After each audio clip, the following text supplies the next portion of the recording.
Dimanche 5 octobre 2014. On commence par une petite devinette, mais que font donc des potrons minets, ces commerçants masopolitains dans ce vaste champ de citrouilles?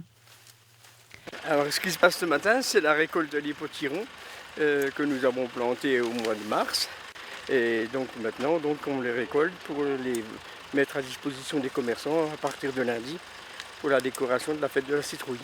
Alors aujourd'hui on récolte, demain on met les citrouilles à disposition, après-demain il faut chercher la paille, après il faut chercher, on a dit chercher le carrosse, ensuite il faut faire des rideaux pour le carrosse, ensuite c'est les vieux tracteurs, ensuite c'est les placements des stands dans la rue, ensuite c'est pas évident mais bon, c'est la 7e fois donc on commence à être un peu rodé. Ce qu'il y a c'est que tout se précise en dernière minute quoi.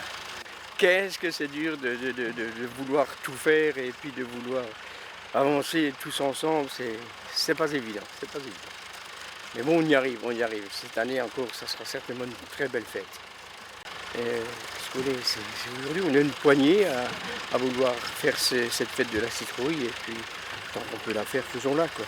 Ça emmène énormément de monde et tout le monde se prend un peu à ce jeu. Vous voyez, aujourd'hui, les commerçants sont là pour récolter. Et à mon sens, c'est comme ça que ça doit avancer. C'est pas chacun dans son coin. Une fête de la citrouille qui en est cette année à sa 7e édition et c'est comme si tout recommençait.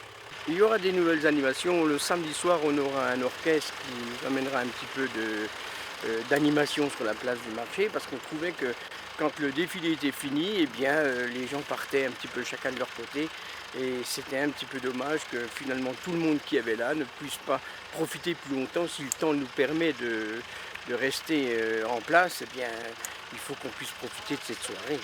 Et après le lendemain, c'est un peu les artisans, c'est un peu les gens qui viennent. Alors là, donc c'est le grand rush. On peut pas se louper dans une fête comme ça. On ne peut pas attirer du monde en disant venez voir, à Masevaux il se passe quelque chose et puis qu'il n'y ait rien. Il faut qu'on soit prêt au moment où il le faut. Il faut toujours apporter un plus à la fête. Il ne faut pas que ce qu'on a vu l'an dernier, on le voit cette année, parce que les gens se fatiguent très vite. Il y a tellement de manifestations dans le Haut-Rhin, eh bien vous vous apercevez que si une fois ils viennent et puis ils sont déçus, ben, ils ne viennent plus, ils veulent venir. Le but de cette manifestation, c'est attirer le plus de monde possible pour que dans ce monde qui vient, puisse y avoir une partie qui revienne et qui dise attention à Masevaux, il se passe quelque chose. Et vous pouvez remarquer, tous les dimanches, il y a quelque chose à Masevaux. C'est uniquement ça, rester dans le coup pour que les commerçants en tirent un peu une épingle du jeu. Si il ne se passe rien, bon, on va finalement mourir dans notre coin, quoi. Et parmi les nouveautés de 2014, l'association Danse Country et Loisirs de Sentheim, ainsi que le groupe Hop la Guy. Salut Seppi, wie geht's bei dir? Kommst mit dazu? Wir gehen in die Disco. Hopp, wir gehen tanzen.